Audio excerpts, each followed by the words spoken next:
Invité ce soir. 18-19, l'invité. Et notre invité ce soir est le député Génération de la Loire, un parti de gauche, Régis Juanico. Bonsoir. Bonsoir. Merci d'être avec nous. Avec vous, on va parler ce soir des conséquences du coronavirus et des confinements de cette année sur le monde du sport, professionnel comme amateur.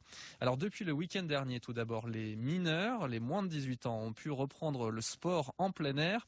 Et puis en salle, ce devrait être possible, a priori, si les conditions sanitaires le permettent, à partir du 15 décembre, au moment du déconfinement.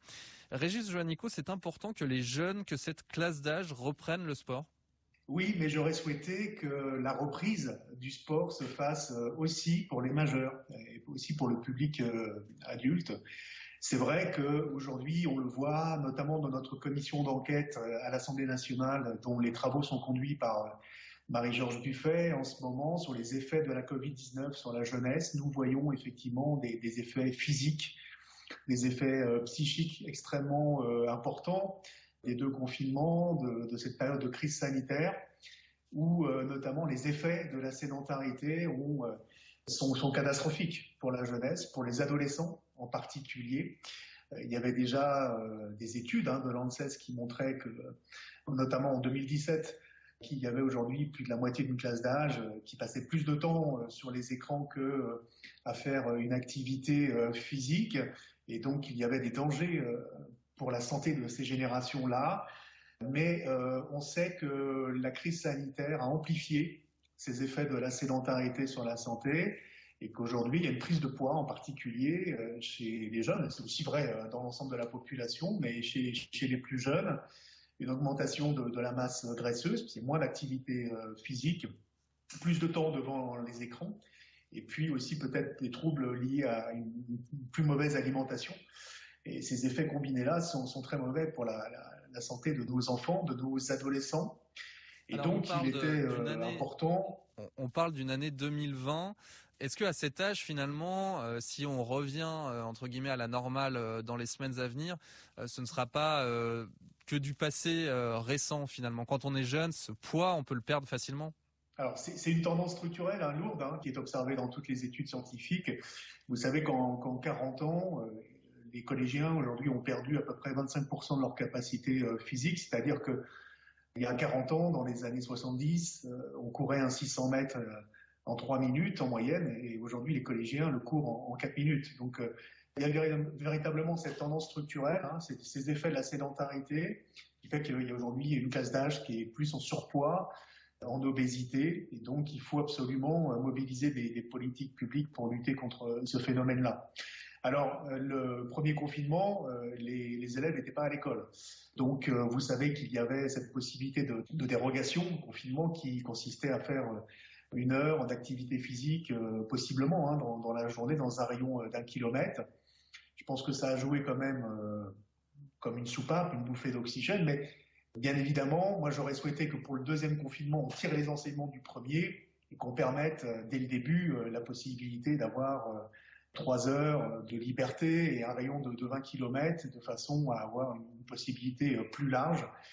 Et c'est vrai qu'on aurait aimé que la place du sport soit mieux reconnue à l'occasion du deuxième confinement et puis que surtout, dans le déconfinement, on puisse à la fois permettre aux mineurs de reprendre le chemin des associations sportives, des clubs, mais aussi aux adultes, puisqu'il faut bien encadrer les jeunes. Donc il y aura bien des adultes sur les terrains de sport de plein air, là depuis le 1er décembre, et puis dans les sports co, et donc aussi dans les gymnases à partir du 15 décembre. Donc, moi, de façon plus générale, je trouve que le retour, la reprise du sport amateur pour les publics adultes se fait trop tard. Si c'est fin janvier, c'est effectivement très tard, je trouve. Je reste sur la question de la jeunesse.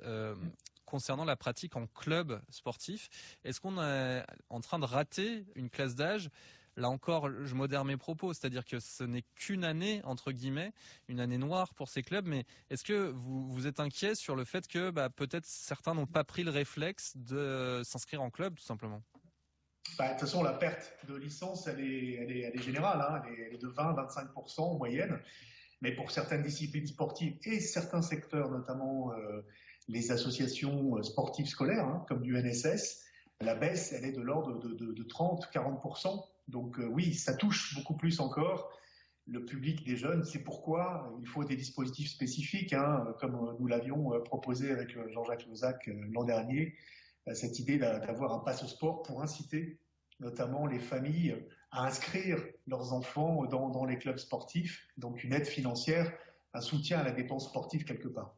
Alors justement, ce passe sport que vous appeliez de vos vœux l'an dernier, eh bien Emmanuel Macron a annoncé sa création l'an prochain, en 2021, pour les jeunes licenciés. Donc c'est une aide financière, comme vous le disiez, qui prend en charge une partie du coût d'inscription dans un club sportif pour un jeune de moins de 16 ans. On n'a pas encore l'enveloppe globale, on partirait, je crois, autour d'une 50aine d'euros. Ça va quand même dans le bon sens, même si vous, l'an dernier, vous proposiez 500 €, donc 10 fois plus, pour les 14 jusqu'à 20 ans même. Oui, parce que nous avions, nous, imaginé un dispositif qui soit un petit peu l'équivalent du pass culture, qui a été expérimenté, vous le savez, là, mais pour les plus de 18 ans, dans un certain nombre de départements. Et nous souhaitions qu'un pass sport qui permette à la fois d'aider à la prise de licence, de cotisation dans un club, mais aussi à l'achat d'équipements sportifs, à l'accès à un certain nombre d'équipements sportifs aussi, puisse être l'équivalent du pass culture, c'est-à-dire autour de 500 €. Bon, peut-être à l'avenir ce sera 300 €, c'est en train d'être revu et corrigé par le gouvernement. Pourquoi de 14 à 20 ans? Parce que c'était là qu'on a observé, dans toutes nos études scientifiques, ces dernières années, les âges de décrochage sportif, la fin du collège, le début, l'entrée en lycée, notamment pour les jeunes filles en particulier. Le passage entre le lycée et les études dans l'enseignement supérieur, on sait que ces catégories-là d'âge sont les plus touchées par le décrochage sportif. Le dispositif imaginé pour le moment par le gouvernement ne s'adresserait qu'aux moins de 16 ans.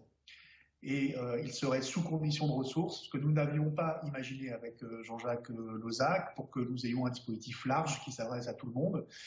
Et donc, effectivement, la cible, ce serait 2 millions aujourd'hui de jeunes touchés qui bénéficieraient d'un coupon sport, on va dire. C'est pas tout à fait un passe sport, mais ça a le nom du passeport. Donc c'est déjà bien qu'il y ait un passeport qui se mette en place. Et donc 2 millions fois 50 €, ça fait à peu près 100 millions d'euros pour l'année 2021. Mais la difficulté, elle est où? C'est que pour être efficace, ce dispositif de passe sport, pour nous, c'est un dispositif d'accompagnement à la reprise d'activité, notamment des clubs.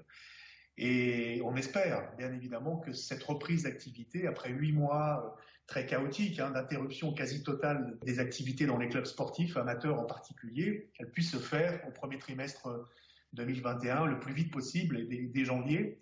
Et donc, si l'on veut être efficace sur l'objectif de ce passe sport, d'accompagner les familles et les enfants, il faut que ce dispositif soit mis en place dès le premier trimestre 2021. Or, pour le moment, le gouvernement, au mieux, ce sera envisagé pour juin 2021, c'est-à-dire beaucoup trop tard, en fait, par rapport à cette reprise d'activité. On va continuer cette conversation avec vous, Régis Juanico, député Génération de la Loire. Vous restez avec nous tout de suite. Place au journal régional. On se retrouve dans une douzaine de minutes. À tout à l'heure. 18-19, l'invité.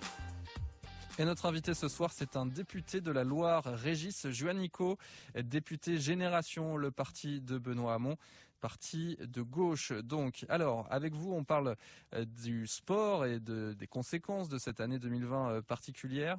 Peut-être un mot sur la conjoncture économique de ces clubs sportifs. On l'a évoqué rapidement, mais pour soutenir ces clubs, il y a un fonds d'urgence de 15 millions d'euros qui a été annoncé par Emmanuel Macron, qui sera reconduit l'an prochain avec 5000 services civiques qui seront réservés aussi aux clubs sportifs. Quel est votre constat sur ce monde amateur qui vit par ces associations, par ces bénévoles?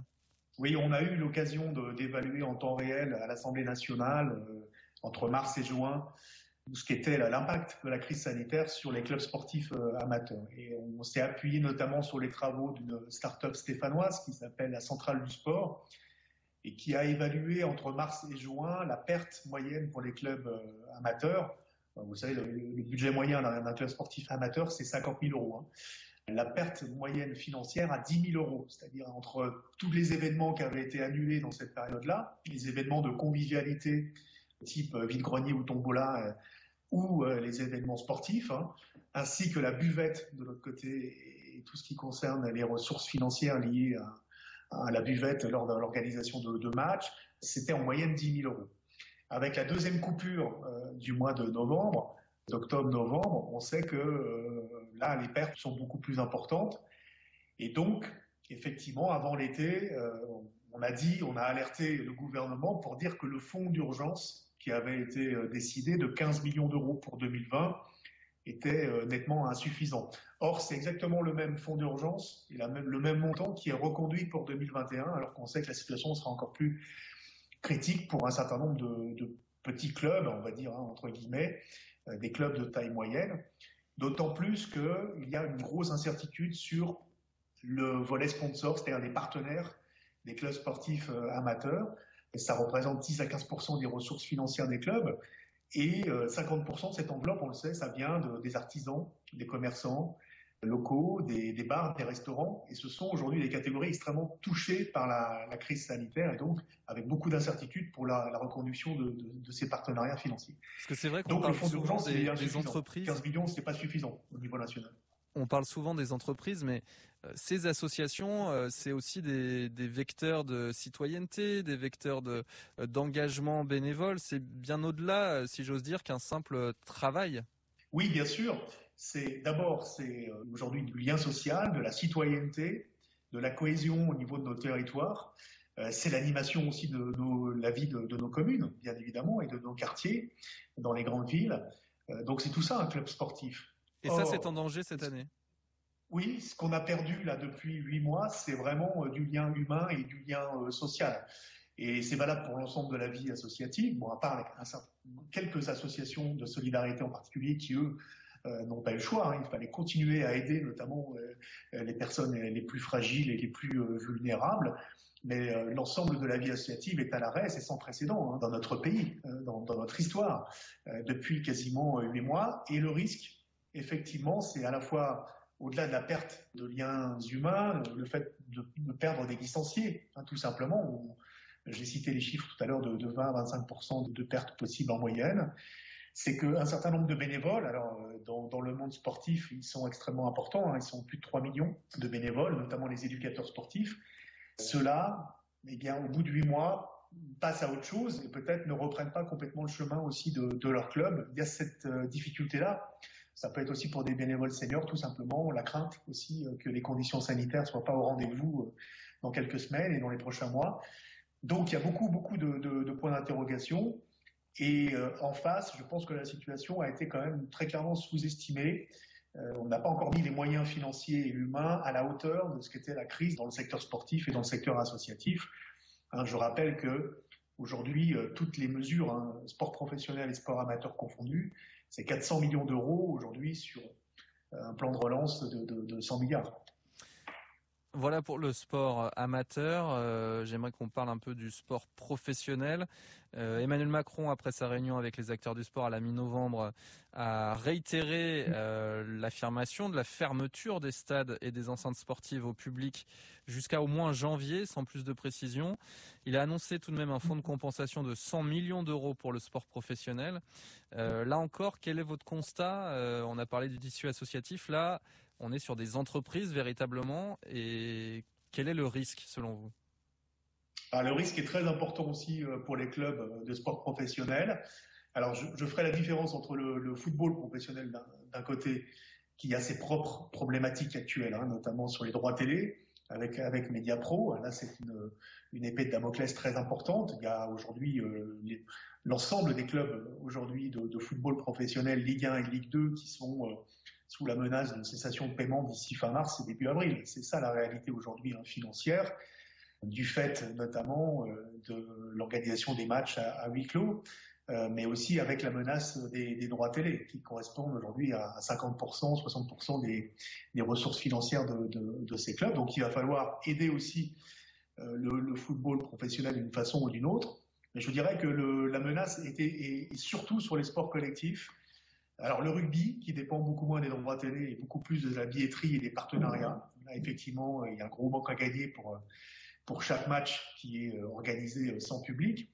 Et puis les sports collectifs de salle, comme le handball, le basket, le volleyball, où là aussi, on le sait, pour certains clubs de handball, par exemple, qui évoluent en première division nationales de notre région, par exemple, comme Chambéry, on le sait, c'est 250 000 euros par match joué sans public et sans partenaire. Donc ce n'est pas viable hein, et ça ne peut pas durer longtemps. Donc il faut, là aussi, et c'est une demande que l'on fait au gouvernement, comme on va rouvrir les musées, comme on va rouvrir les salles de spectacle, comme aujourd'hui il y a des règles qui vont être nouvelles, hein, qui vont être appliquées notamment au culte, nous souhaiterions que sur les jauges, il y ait des décisions rapides pour que le public puisse de nouveau retrouver les stades. C'est en plein air, on peut avoir, le port du masque peut être vérifié, il peut y avoir les flux de circulation qui soient organisés, et on peut imaginer des règles qui permettent quand même d'aller au-delà de simplement un chiffre comme 1000 ou 5000 pour les jauges, mais plutôt un chiffre qui soit en proportion de la capacité d'accueil d'un stade. Ça, c'est vital et j'espère que ça sera le plus rapidement possible au mois de décembre, pas attendre fin janvier. Un dernier sujet que j'aimerais aborder avec vous, Régis Juanico. Vous êtes coprésident du groupe de travail à l'Assemblée nationale sur les Jeux olympiques et paralympiques de 2024 à Paris et puis un peu aussi dans toute la France. Je crois que Saint-Étienne est concerné notamment. Oui. Est-ce que le coronavirus pèse sur cette préparation? Est-ce que d'ores et déjà ça pose de vraies difficultés 3 ans et demi avant l'échéance?